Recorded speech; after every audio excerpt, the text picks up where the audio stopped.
What is going on, everybody, and welcome back to another Yu-Gi-Oh! 7's episode review. Today, guys, we're going to be going over episode 16 of Yu-Gi-Oh! 7's, and my gosh, I'm going to be honest with you guys. I think this is the first review where I'm kind of nervous to talk about it, because this episode, to me, is... I don't know, it's setting me towards something about a certain character that I do not want to be set for me. And I'm not going to go in full in detail what I'm meaning by that. That might have made no sense, but there's a reason why I didn't want that to make any sense. So let's get into the review. And when we get into this, I want you guys to let me know in the comments below about this character down in the description below of what you think he or she is to you. Do you like what they're going with her, or do you not? I would like to know down in the comments below. But without further ado, guys, let's get right into this review. So, what did I think of this episode? I think this episode was okay. I think this was just another kind of a one-shot kind of duel. A little bit more interesting than the last episode, I think. This episode, I think, is very, very interesting because this is an episode that furthers down the plot. Kind of what I wanted to see in the last two episodes, but let's get into it. So we start off this basically where we left off in episode 15, where Yugioh and Co. are right outside the AI restaurant, and look was our yeah, that's the thing actually I'll mention. In the subtitles that I had, it said Luke. And are we supposed to be calling him Luke? I mean, I've been calling him Rook because that is what I'm to calling him, because that's what the thing, when I read the summaries, they normally say Rook on it. So I normally say Rook, but if we're supposed to be calling it Luke, I do apologize for that, but I am going to be calling him Rook just because it's easier for me. Rook tries to get the group to go into the AI restaurant to go after him, but Yugioh does mention to him, because I did forget that he was not there in episode 6, because you remember, Gakuto may or may not have gotten a ban from the restaurants, so they couldn't get in there, and they were trying to figure out a way to get in there, and they see Mimi going up the stairs, which I thought it was already surprising enough that Mimi was in this episode. And I will say, though, in this episode, Mimi has a very interesting thing that makes me kind of confused about her, but I'll get to that in a second. But Luke, or Rook, meets her up the stairs, and basically she lets them into the restaurant, and after the opening play, they were in this they're in the restaurant, and what's cool about it almost reminded me of how kind of Yu-Gi-Oh! Arc Fight with their Solid Vision was the era of Solid Vision, where they can just choose wherever they want to be, and Roman's just listing off the different things, and then you got Rook asking for a throne for a king, and he just goes and flies up on the chair acting like he's the king of that table, which, to be completely honest, I think that was kind of funny. But you know, they kind of bicker a little bit, and then Rook. Now the subtitles are getting me confused, because I want to keep trying to say Luke just because of what the subtitles say me, but Rook, anyway, basically ate a whole bunch of meals for some reason. I think he ate like, I'm going to guess 70 plates or something like that, I think is what they said. And oh my gosh, they're not even subtle anymore with the 666 reference, because the meal that they ate, because they ate 70 meals, or at least Rook did, they have to pay 666,666 yen, and there might be a 66 cents in there as well, of yen to pay off this meal, which, again, they're not even subtle with this anymore. They're just purposely doing it at this point, and I love it. I'm not gonna lie, but I actually love it. But so what ends up happening is Rook just leaves the room for no well, he leaves because he had to use the restroom, but he leaves the room, and he kind of bickers with Roman. And this is what I was talking about last episode, or in episode 14. This episode kind of did prove my point, to where episode 14, I feel like, didn't really do much. Again, you can skip that episode, in my opinion, and nothing really happened. I guess the only thing to explain is Kaizo, because Rook is still mad at her, it looked like in this episode, because Roman kind of got after him, and then he brought up the whole thing about her being a spy again. And then he left, and now Roman's all depressed again. After what happened from episode 14, what we were trying to accomplish in that episode was basically null and void at that moment in time. And so Roman, Gakuto, and Yuga had to now be trained by Arya to actually go and wash dishes, and they were doing fine. They were doing their dishes, and then Roman spills all the plates down on the floor. Like she didn't just like break one on accident. She broke every plate. I think every plate that Rook had eaten in that meal, she broke just right there. And this guy freaks out, and he gets mad at him. And then basically tells him the only way we're going to punish you is by rush duels. If he wins, then Roman has to do everything, or the group has to do everything free, I guess, or whoever duels. And Roman says she would volunteer to do it because it was her fault, which props to Roman in that case. I really do give props for that. And Rook comes back from the bathroom. He meets up with Mimi back in the little area they were eating at. They don't know where the gang is at, so they go and find him. And then Arya and Roman start their duel. And this is where I feel like is a split between a lot of people and myself. The duel I think was okay, and this duel, honestly, it really didn't.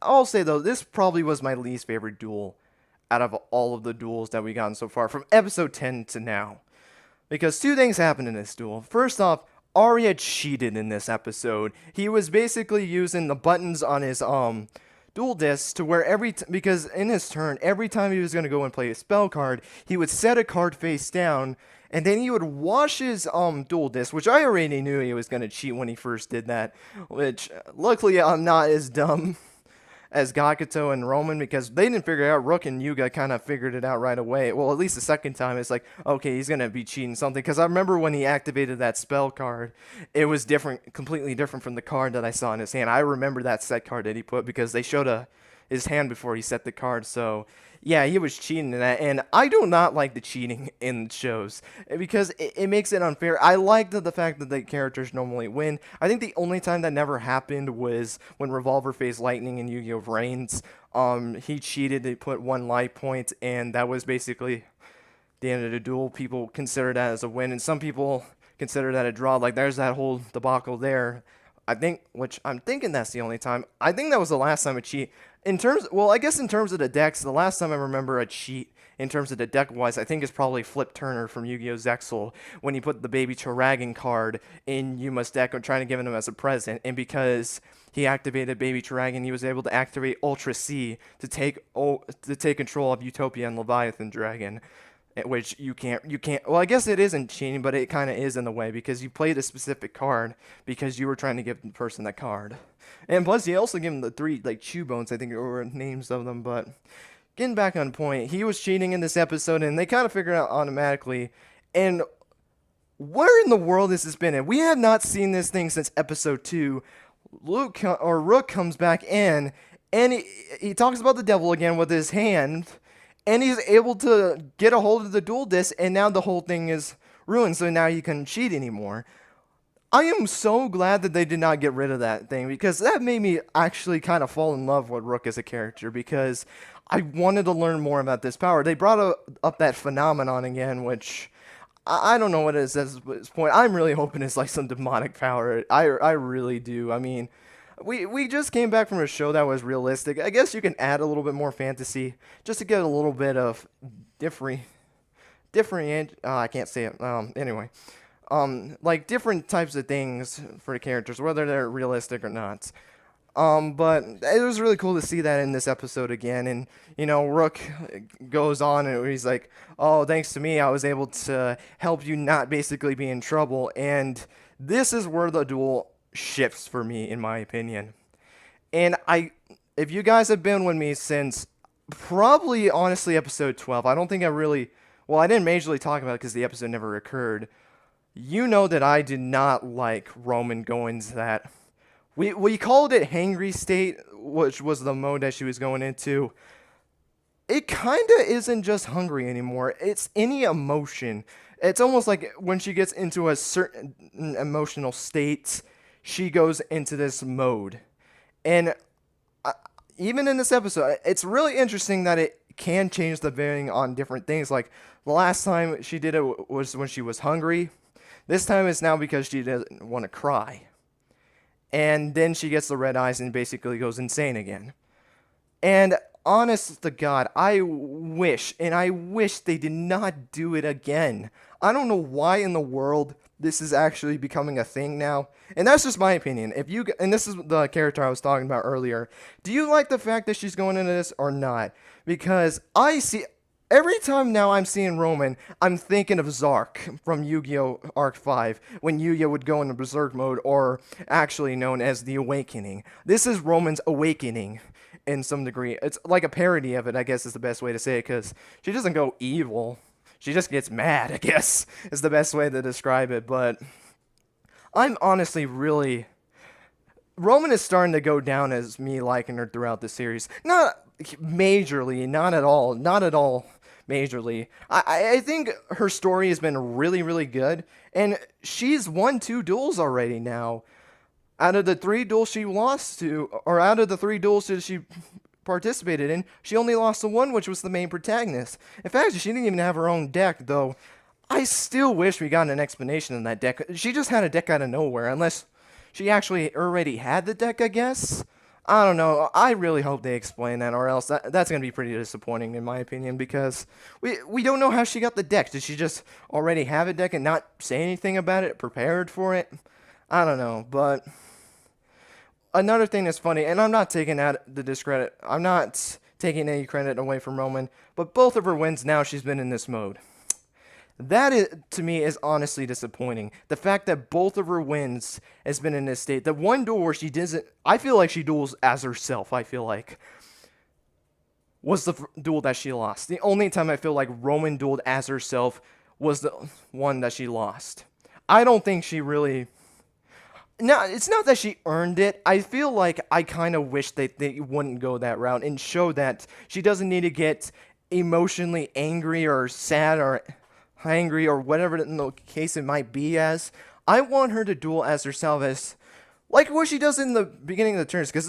And this is another thing too, and this is not a very big complaint for me. Rush duels are so short, and I don't like it.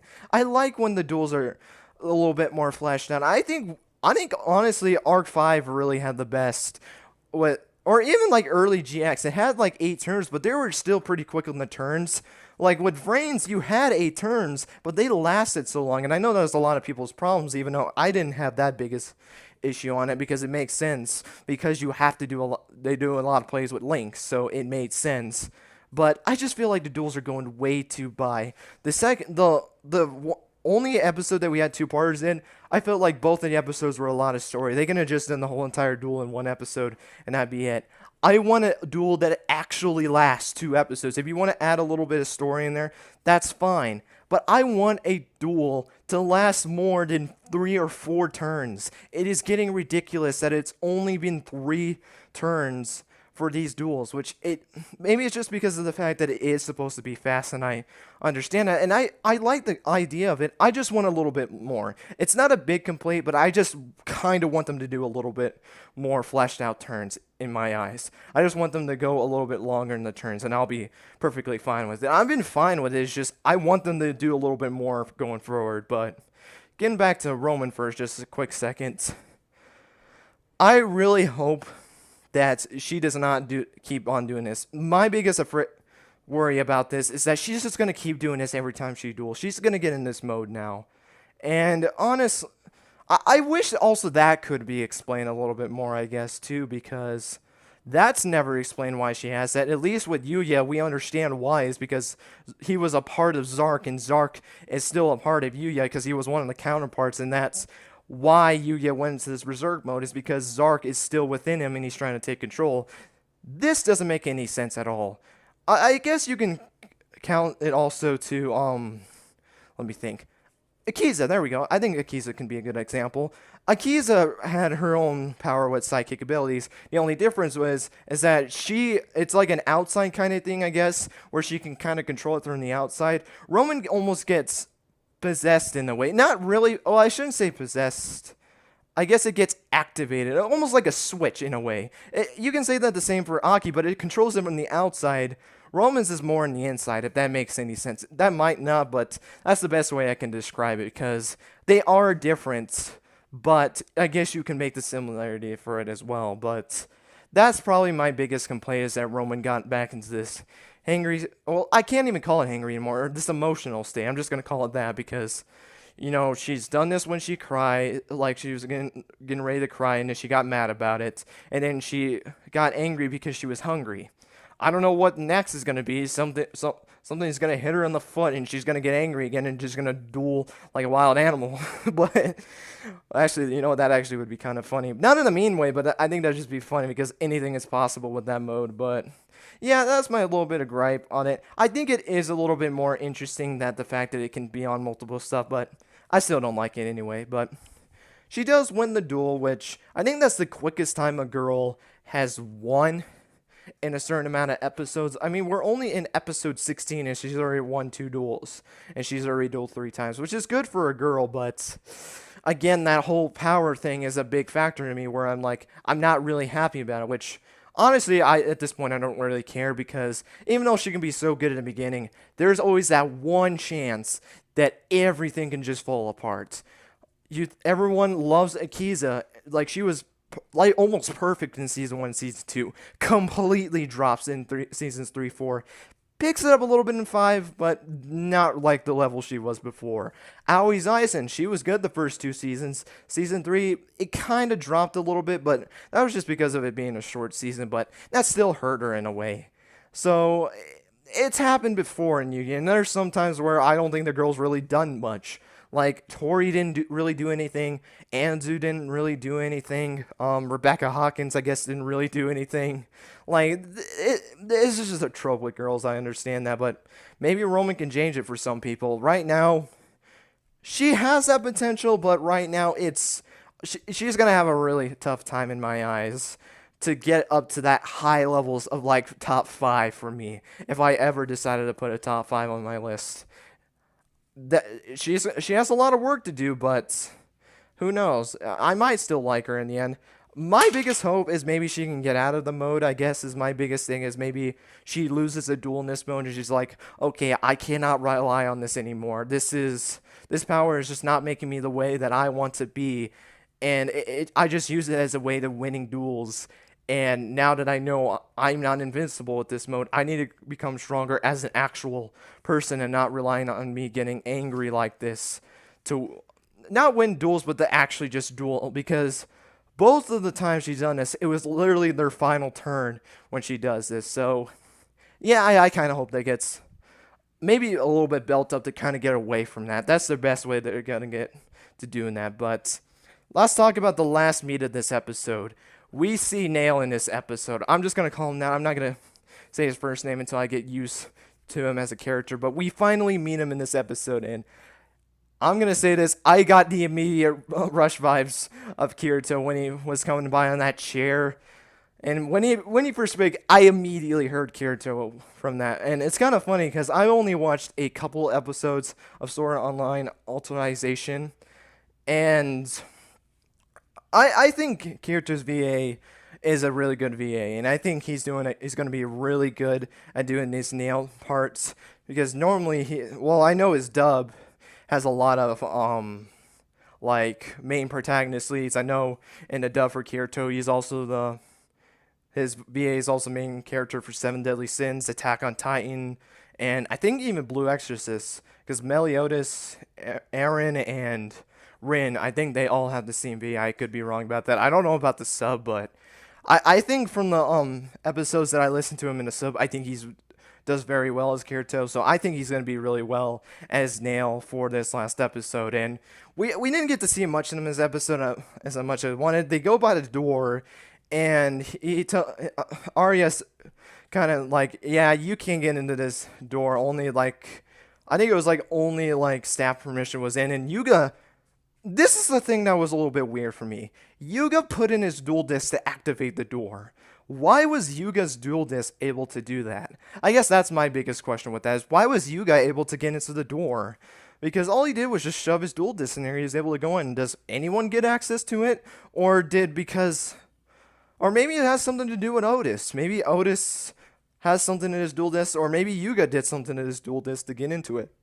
I have no idea, but that was really interesting that he was able to get into the actual door, and then you just see Nail coming by on his chair, and then he greets them at the end of the episode, and I really like Nail's design a lot, and I really can't wait to see him in the next episode. He is mentioned in the summary. He's not actually shown in the preview, which I'll talk about when it's actually going to get to that time. I normally don't say a little bit about that, but I guess because it's a new character, I think it's going to be completely fine. But yeah, guys, this is now starting to ramp up the way I wanted to. We were a little bit slow on the first, well, really the only slow episode was episode 14. 15 kind of started picking up a little bit, and now we're starting to get into the meat of the we're getting back into the meat of this series, I guess it was what I was trying to say. But guys, that is going to be it for this episode review.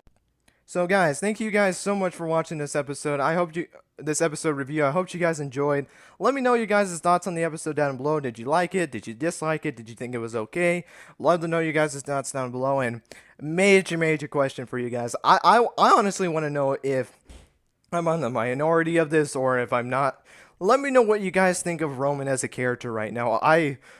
That is the big question for this episode, for this review. What do you guys think of Roman? Are you liking Roman as a character right now? Are you kind of disliking her right now? Do you like this hangry mode? Is my biggest thing. Do you like her going into this almost like berserk kind of mode? Or are you like, you're okay with it, but you're not the biggest fan of it? Or do you just absolutely dislike it?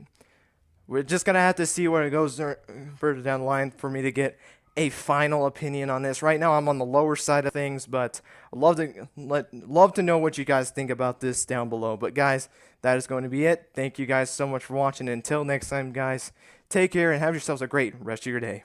Bye, guys.